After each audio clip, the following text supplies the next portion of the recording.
ওয়ালানাবলুওয়ান্নাকুম বিশাইইম মিনাল খাউফি ওয়াল জুই ওয়া নাকসিম মিনাল আমওয়ালি ওয়াল আনফুসি ওয়াস সামারাত।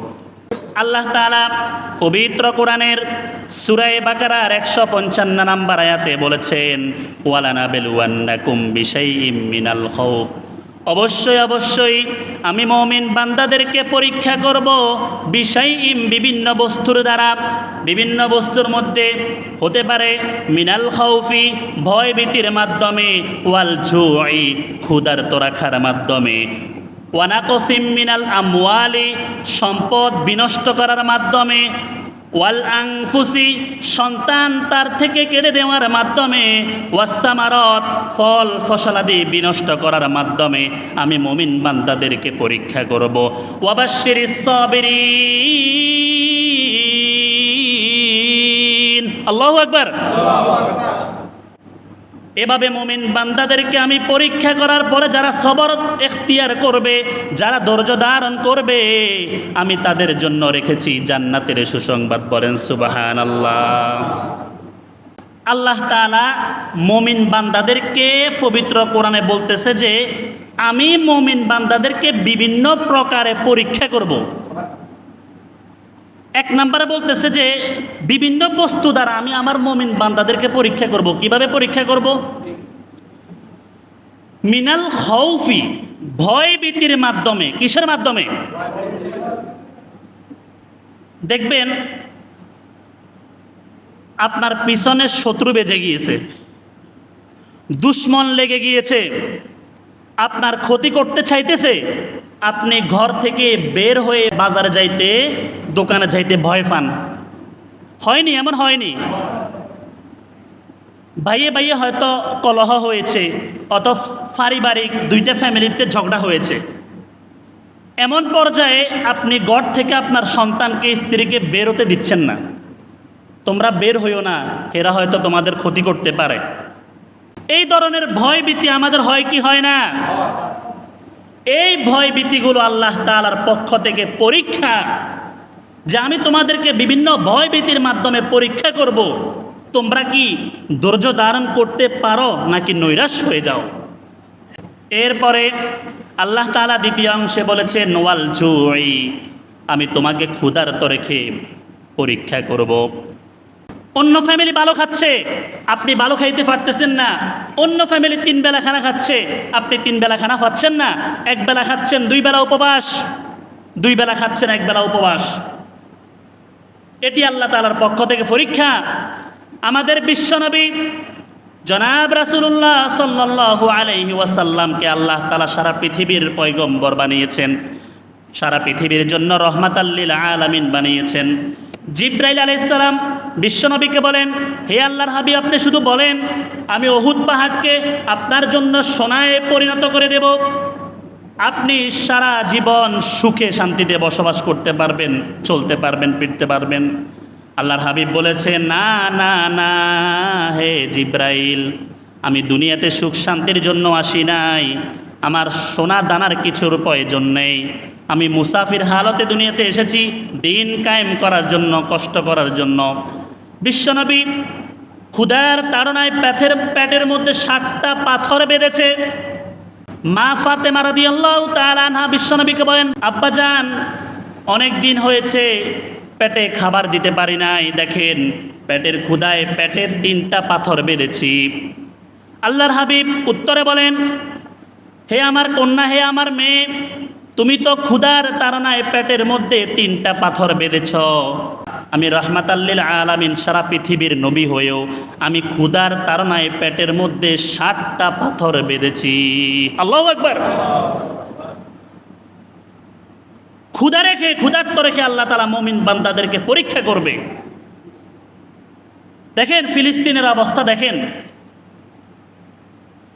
ইসরায়েলের বর্বরতার কারণে ফিলিস্তিনের মানুষ ভালো মন্দ খাওয়া তো দূরের কথা, 1 গ্লাস পানিও পাচ্ছে না তারা। এটি মুমিন বান্দার জন্য আল্লাহ তাআলার পক্ষ থেকে পরীক্ষা। এটি আল্লাহ তাআলা কোরআনে বলেছেন, ওয়াল জুই, ক্ষুধার্ত রেখে মুমিন বান্দাদেরকে পরীক্ষা করব, দেখি তারা সাকসেস হয় কিনা। নাকি তারা নৈরাশ হয়ে যায়? আজকে আপনি গরিব, আগামীকালকে আপনাকে আল্লাহ তাআলা ধনী বানিয়ে দিতে কতক্ষণ? একটু সবর করতে হবে, ধৈর্য ধারণ করতে হবে। এরপরে আল্লাহ তাআলা তৃতীয় নম্বরে বলতেছেন ওয়ানাকসিম মিনাল আমওয়াল। আল্লাহ তাআলা আরও একটি মাধ্যমে মুমিন বান্দাদেরকে পরীক্ষা করবে, যে নাকসিম মিনাল আমওয়াল, সম্পদ বিনষ্টের মাধ্যমে। আপনি 5 লক্ষ টাকা দিয়ে একটা ব্যবসায় নেমেছেন, 5 লক্ষ টাকা খরচ করে আপনি ব্যবসায় নেমেছেন। ব্যবসায় নামার 2 মাসের মাথায় আপনি লোকসানের সম্মুখীন হয়েছেন, আপনার 5 লক্ষ টাকা পরিপূর্ণ বিনষ্ট হয়ে গিয়েছে।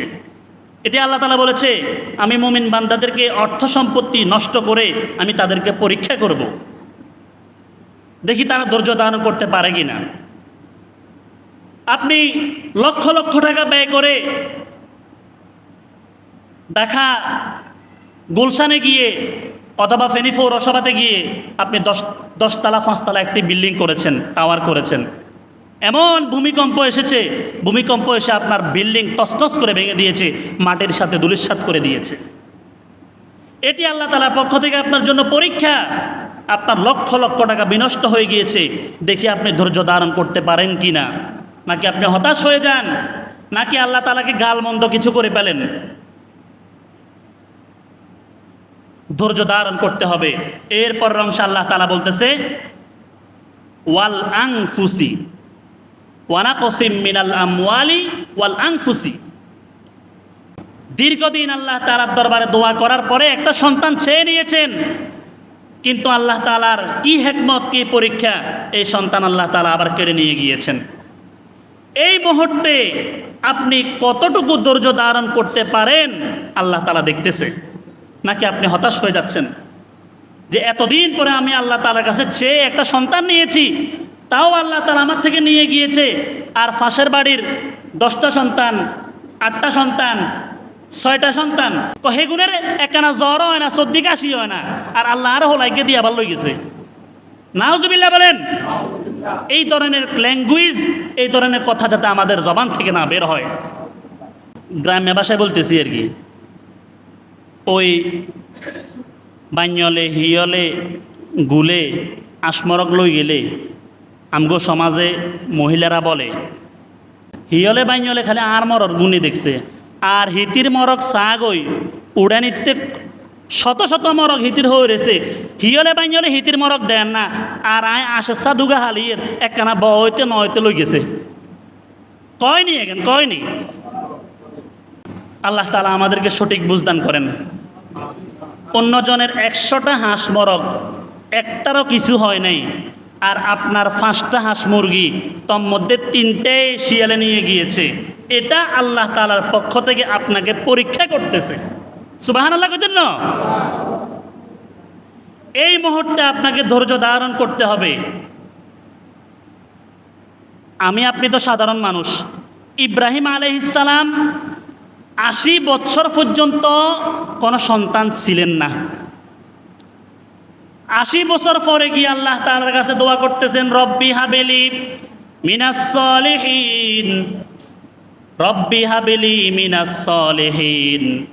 এইভাবে দোয়া করতে করতে করতে 80 বছর পর আল্লাহ তাআলা ইব্রাহিম আলাইহিস সালামের জন্য একজন সন্তান উপহার দিয়েছেন, হযরত ইসমাঈল আলাইহিস সালাম। সুবহানাল্লাহ বলেন।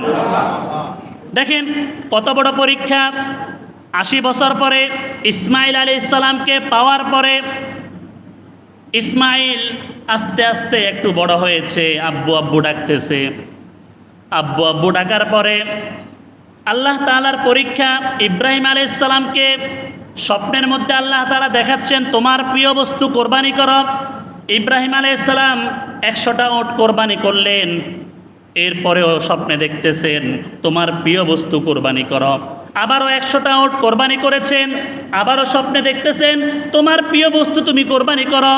এরপরে আবারও 100টা উট কোরবানি করেছেন, 100 করে 300 উট কোরবানি করার পরেও স্বপ্নে দেখতেছেন যে পৃথিবীতে তোমার কাছে সবচাইতে পছন্দের বস্তু যেটি, প্রিয় বস্তু যেটি, ভালোবাসার বস্তু যেটি, সেটি আল্লাহর রাস্তায় কোরবানি করো। ইব্রাহিম আলাইহিস সালাম চিন্তায় পড়ে গিয়েছেন।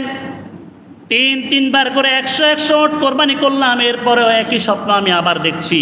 চিন্তা করে দেখলেন এই পৃথিবীতে আমার সব চাইতে ভালোবাসার প্রিয় বস্তু হচ্ছে আমার ইসমাইল। সুবহানাল্লাহ কোন 80 বছর পরে আল্লাহ তাআলার থেকে ইসমাইল আলাইহিস সালামকে চাই নিছে।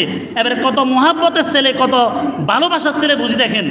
ইব্রাহিম আলাইহিস সালাম আল্লাহর পয়গম্বর, বুঝতে দেরি করলেন না, আল্লাহ আমার কাছে ইসমাইল আলাইহিস সালামকে চাইতেছে। মাকে বললেন, ইসমাইলের মাকে বললেন যে সাজগোজ করে দাও, ইসমাইলকে এক জায়গায় নিয়ে যাব। নিয়ে গিয়েছে ইসমাইল আলাইহিস সালামকে কোরবানির হুকুম, কোরবানি করতেছে। পরবর্তী ইতিহাস তো আপনারা জানেন, বেহেশত থেকে দুম্বা পাঠিয়ে আর ইসমাইল আলাইহিস সালামকে কোরবানি করতে হলো না। তো বলতেছিলাম যে আল্লাহ তাআলা পরীক্ষা দেখেন, আমি আপনি তো সাধারণ মানুষ, আল্লাহর পয়গম্বরকে কিভাবে পরীক্ষা করছেন। 40 দিন পর্যন্ত আগুনের কুণ্ডুলিতে নমরুদে ফালাইছে ইব্রাহিম আলাইহিস সালামকে। এরপরে হাজেরা আলাইহিস সালামকে বনবাস দিয়ে এসেছে ইসমাইল আর হাজেরা আলাইহিস সালাম। 40 দিন পর্যন্ত বনবাসে, কোনো খোঁজ খবর নাই। এভাবে যেই মাতৃভূমিতে বাপ চাচার দেশ, মা বাবার দেশ, আত্মীয় স্বজনের দেশ মক্কা, যেখানে জন্মস্থান, এমন একটি জায়গায় 50 বছর অবস্থানের পরে আল্লাহ তাআলার পক্ষ থেকে আদেশ এসেছে যে আমার হাবিব, আপনি মক্কা ছেড়ে মদিনাতে চলে যান। সম্ভব হবে? আমার আপনার দিলে মানাবে? যেখানে আপনি ছোটবেলা থেকে লালিত পালিত, 50 বছর আপনার যে স্থানে আপনার জীবন, যদি আপনাকে কেউ বলে এই সমাজ, এই সংসার, স্ত্রী, পুত্র, আত্মীয় স্বজন সব কিছু ছেড়ে আপনি চলে যান অন্যত্রে, এই কষ্ট কি আমি আপনি সহ্য করতে পারবো? আল্লাহর হাবিবকে আল্লাহ তাআলা এমন পরীক্ষার মধ্যে ফেলে দিয়েছেন যে আপনি হিজরত করে মক্কা থেকে মদিনায় চলে যান।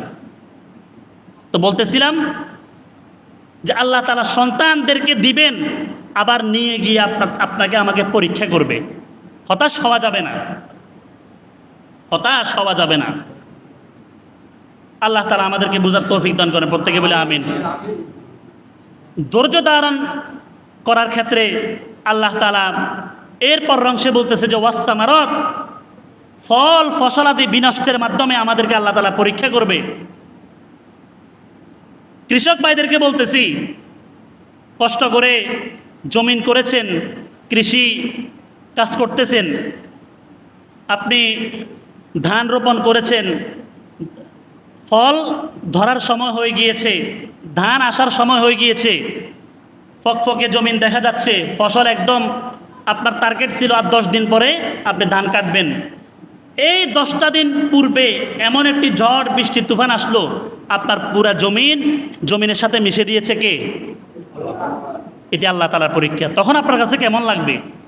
হাল চাষ করালাম, জ্বালা কিনলাম, বদলা খরচ দিলাম, মেশিন খরচ দিলাম, নিজে খাটলাম, এত কষ্ট করতে করতে করতে যখন ফল সামনে এসে গিয়েছে, আর 5 দিন পরে 10 দিন পরে ধান পেকে গিয়েছে, ধানগুলো কাটবো, এই মুহূর্তে বৃষ্টি এসে আপনার ধানগুলো সব জমিনের সাথে মিশে নষ্ট করে দিয়েছে। এটি কার পরীক্ষা বলেন? আল্লাহ তাআলার পক্ষ থেকে কৃষকদের জন্য এমন এমন পরীক্ষা আসে, এই মুহূর্তে আমি আপনি যদি অধৈর্য হয়ে যাই, তখন আমি আপনি পরীক্ষায় ফেল। এই মুহূর্তে আল্লাহ তাআলার দরবারে আমাদেরকে সবর করতে হবে, সবর এখতিয়ার করতে হবে। বিভিন্ন ফল বাগান করি আমরা, ফল ফসলাদি করি, দেখা গিয়েছে অনেক কষ্ট করার পরে, যত্ন করার পরে ফল ফাঁকার সময় হয়ে গিয়েছে।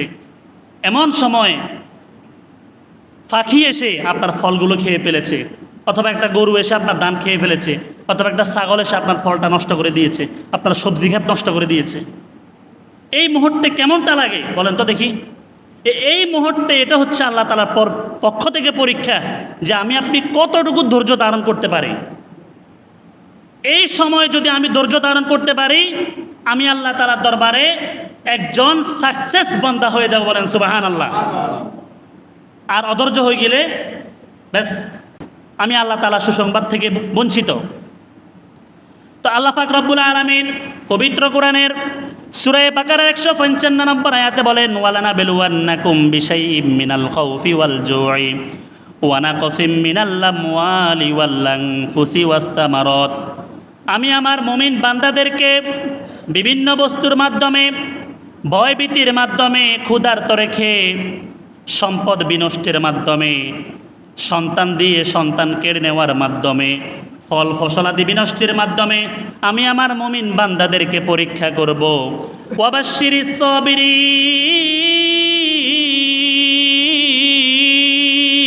আল্লাহু আকবার। এই পরীক্ষাগুলোর মধ্যে যেই মুমিন বান্দাগুলো সাকসেস হবে, ধৈর্য ধারণ করবে, তাদের জন্য রয়েছে ওয়াবাশশিরিস সাবিরিন, সুসংবাদ, বলেন সুবহানাল্লাহ। আল্লাহ তাআলা কোরআনে কারীমের দ্বিতীয় অংশে বলতেছে, তারাই সফল কাম আল্লাযীনা ইযা আসাবাতহুম মুসিবা, যখন তাদের নিকট কোনো মুসিবত আসবে, যখন তাদেরকে কোনো মুসিবতে গ্রাস করবে, তারা বলবে ইন্না লিল্লাহি ওয়া ইন্না ইলাইহি রাজিউন। ইন্না লিল্লাহ, নিশ্চয়ই আমরা আল্লাহ তাআলার জন্য, ওয়া ইন্না ইলাইহি, আমরা আল্লাহ তাআলার দিকে রাজিউন, প্রত্যাবর্তিত। এই জন্য যখন আমরা কোনো মুসিবতে পড়ব, মুমিন বান্দার সিফাত হচ্ছে, গুণ হচ্ছে, তারা মুসিবত হলে, মুসিবত আসলে তারা অধৈর্য হবে না, তারা ধৈর্য ধারণ করে বলবে ইন্না লিল্লাহ। কি বলবে? আপনি একটি ক্ষতির সম্মুখীন হয়েছেন, আপনি একটি বিপদের সম্মুখীন হয়েছেন, একটি দুর্ঘটনার দুঃসংবাদ আপনার কানে এসেছে, সাথে সাথে বলবেন কি? ইন্না লিল্লাহ। তো মুমিন বান্দা তারাই যারা মুসিবত আসলে বলে ইন্না লিল্লাহ। কি বলে? ইন্না লিল্লাহ। ইন্না লিল্লাহ শব্দের অর্থ কি? ইন্না লিল্লাহ, নিশ্চয়ই আমরা আল্লাহ তাআলার জন্য, ওয়া ইন্না ইলাইহি রাজিউন, এবং আমরা আল্লাহ তাআলার দিকেই প্রত্যাবর্তন করব। তো আমি, আমার সন্তান, আমার ধন সম্পদ, এগুলো কিছুই আমার না, সব কিছু কার? আল্লাহ তাআলার। সব কিছু কার? আল্লাহর জন্য। ইন্না লিল্লাহ, আমিও আল্লাহর, আমার সম্পদও আল্লাহর, আমার সন্তান সন্ততি সব কিছু আল্লাহর। এটা তো আমি বলতেছি ইন্না লিল্লাহর মধ্যে। একটি মৃত্যুর মাইকিন শুনলে আমরা কি বলি ইন্না লিল্লাহ? বলিনি। সাধারণত সবাই বলি। মৃত্যুর মাইকিন হয়নি, একটি শোক সংবাদ, অমুক বাড়ির অমুক মারা গেছে, বলে না? তখন আমরা শুনে কি বলি? ইন্না লিল্লাহ, লোকটা তো ভালো ছিল, বলে কি না? তো ইন্না লিল্লাহ যে বলছেন, ইন্না লিল্লাহ বলে আপনি কি বুঝাইছেন? ইন্না লিল্লাহ বলে আপনি কি বুঝাইছেন? কিন্তু এর মর্ম তো আপনি বুঝেন না, শুধু আপনি আরবিটা বলেছেন। ইন্না লিল্লাহ মানে নিশ্চয়ই আমি আল্লাহ তাআলার জন্য, যে মারা গেছে সেও আল্লাহর, আমিও মারা যাব, আমিও আল্লাহর, আমার সন্তান মারা যাব, আমার সন্তানও আল্লাহর। এই যে জমি, বিঘাকে বিঘা, কানিয়ে কানিয়ে জমি, এগুলো আমার না, সব কিছু আল্লাহর। এই যে দাগনভূঞা পৌরসভায়, ফেনী পৌরসভায় আমার 5 তলা 10 তলা ফ্ল্যাট রয়েছে, এগুলো আমার না, এগুলো সব আল্লাহর। ব্যাংক ব্যালেন্সে আমার কোটি কোটি টাকা পড়ে রয়েছে, এগুলো আমার কিছু না। ইন্না লিল্লাহ, সব কিছু আল্লাহর। সব কিছু কার? আমার কিছু না, সব কিছু আল্লাহর। আমি তো প্রত্যেক মুহূর্তে আমি বলতেছি যে ইন্না লিল্লাহ। কেউ মারা গেলে আমি বলি ইন্না লিল্লাহ, কিন্তু ইন্না লিল্লাহ অর্থ বুঝেন? ইন্না লিল্লাহ আমি আমারও না, আমি আল্লাহর। ওয়া ইন্না ইলাইহি রাজিউন, আমি আমার সব কিছু আল্লাহ তাআলার দিকে প্রত্যাবর্তন করবে। উলাইকা আলাইহিম সালাওয়াতুম মির রাব্বিহিম ওয়া রাহমাহ ওয়া উলাইকা হুমুল মুহতাদুন। এই বিপদ আপদ বালা মুসিবতে যারা ধৈর্য ধারণ করবে, তাদের উপর আল্লাহ তাআলার থাকবে রহম ও করুণা। ওয়া উলাইকা হুমুল মুহতাদুন, তারাই হেদায়েত প্রাপ্ত, তারাই জান্নাতের সার্টিফিকেট প্রাপ্ত, তারাই সঠিক পথে রয়েছে। আল্লাহ তাআলা আমাদেরকে আমল করার তৌফিক দান করেন। সর্ব অবস্থায় বিপদ আপদ বালা মুসিবতে, এখানে যে কথাগুলো বলেছে, আপনি দুশ্মনের কারণে ভয় ভীতিতে আছেন, ধৈর্য ধারণ করেন। আপনি ক্ষুধার্ত রয়েছেন, ধৈর্য ধারণ করেন। আপনার সম্পদ নষ্ট হয়ে গিয়েছে, লক্ষ লক্ষ টাকা ব্যবসায় বিনষ্ট হয়েছে, আপনি ধৈর্য ধারণ করেন। ওয়াল আনফুসি, আপনাকে আল্লাহ তাআলা একটা সন্তান দিয়ে নিয়ে গিয়েছে, ধৈর্য ধারণ করেন। আপনার ফল ফসল আদি সব কিছু বিনষ্ট হয়ে গিয়েছে, আল্লাহ তাআলা বলতেছে ধৈর্য ধারণ করো। আর ধৈর্য ধারণ করলে ওয়াবাশশিরিস সাবিরিন, সবরকারীদের জন্য, ধৈর্য ধারণকারীদের জন্য রয়েছে সুসংবাদ। আল্লাহ তাআলার দরবারে যে যত বেশি পছন্দের, আল্লাহ তাআলার দরবারে যে যত বেশি পছন্দের, আল্লাহ তাকে বেশি পরীক্ষা করে। এতে এক ওয়াক্ত নামাজও হয় না, সুদ খায়, ঘুষ খায়, এত জুমার দিন জুমার নামাজও হয় না, এতে মানুষের উপর অত্যাচার করে, জুলুম করে, হেতেরে দেই না কোনোদিন একখানা হাসি গে দিতে, হেতের একখানা জ্বর হয় না, সর্দিও হয় না। আর আরেক লোকে দেখবেন 5 ওয়াক্ত নামাজও পড়ের, রোজাও রাখের, দান সদগাও করের, ইয়ার হরেও হেমিয়ার আজ্জা জ্বর, কাল্লা কাশি, হরুগা মাথা ব্যথা, আহারে ওষুধ কে ওষুধ, হেমিয়ার রোগের শেষ নাই। তো মনে করিয়েন না আল্লাহ তাআলা আপনার উপর অসন্তুষ্ট। অতে জুলুম করি যার হেতের একদিন জ্বর হয় না, আর আপনি 5 ওয়াক্ত নামাজ পড়েন, আপনি 3 দিন হরে জ্বর উঠে, তা আপনি মনে করিয়েন না আল্লাহ আনের উপর অসন্তুষ্ট। আল্লাহ যারে যে বেশি পছন্দ করে তারে আল্লাহ বেশি পরীক্ষা করে। বিষয়টা বুঝছেন নি? যারে আল্লাহ বেশি পছন্দ করে তারে বিভিন্ন মাধ্যমে বেশি পরীক্ষা করে। দেখা গেছে পরীক্ষাটা এমনভাবে হবে, ফ্যামিলিতে অশান্তি, স্বামী স্ত্রী মিল নাই, এটা আল্লাহ তাআলা পরীক্ষা, আবার মিলে যাবেন। তারপরে যাই ফ্যামিলিতে অশান্তি, ছেলে বাপকে মানে না, বাপ ছেলেকে মানে না, মা ছেলেকে মানে না, ছেলে মাকে মানে না। হ্যাঁ, সংসারের মধ্যে কলহ বিবাদ এগুলো আছে কি না? আছে নি? আর আমাদের সমাজে মনে হয় নাই। এগুলো সব আল্লাহ তাআলার পক্ষ থেকে পরীক্ষা। এই যে দেখেন এসএসসি পরীক্ষা, যারা পরীক্ষা ফেল করেছে, পরীক্ষা ফেল করার পরে সে আত্মহত্যা করেছে, এমন ঘটনা কি ঘটছে? এবছর ঘটছে অন্তত 1 ডজন স্টুডেন্ট এসএসসি পরীক্ষায় ফেল করার পরে আত্মহত্যা করেছে। এটাই কি সমাধান? হ্যাঁ, আপনি ব্যবসা লোকসান হয়েছে, আপনার লক্ষ লক্ষ টাকা আপনি লোকসানের সম্মুখীন পড়েছেন, আমি এই জীবন রেখে লাভ কি? কোটি কোটি টাকা আমি মার খেয়েছি, ব্যাস আমি বিষ খাইয়ালার, হাসির দিয়ালার, ট্রেনের তলা যায় হরিজার, এটা কি সমাধান? স্ত্রীর সাথে আপনার ঝগড়া হয়েছে, আপনি ফেরেশানিতে আছেন, কি আপনি স্ত্রীকে তালাক দিয়ে দিলেন, ধাম করি তালাক দিয়ে দিলেন, এটা কি সমাধান? আপনার ফ্যামিলিতে আপনার বাবার সাথে আপনার ঝগড়া হয়েছে, আপনি ঘর থেকে বাইরে চলে গেছেন, এই সংসারে আয়াত থাকতেন না, খরচও দিতেন না, এটা কি সমাধান? একটু ফেরেশানিতে পড়লেন, আপনি ডিপ্রেশনে চলে গেলেন, ব্যাস বিষ খাইয়ালার, হাসির দিয়ালার, পিস্তল দিয়ে নিজের মাথায় নিজে খুলি উঠে দের, এটা কি সমাধান? এটা সমাধান নয়, এটা সমাধান নয়। এটা আল্লাহ তাআলার পক্ষ থেকে আপনাকে পরীক্ষা করতেছে। একটু ধৈর্য ধারণ করেন, সিচুয়েশন পরিবর্তন হয়ে যাবে ইনশাআল্লাহ। আল্লাহ তাআলা আমাদেরকে সর্ব অবস্থায় ধৈর্য ধারণ করার তৌফিক দান করেন। প্রত্যেক বলে আমিন।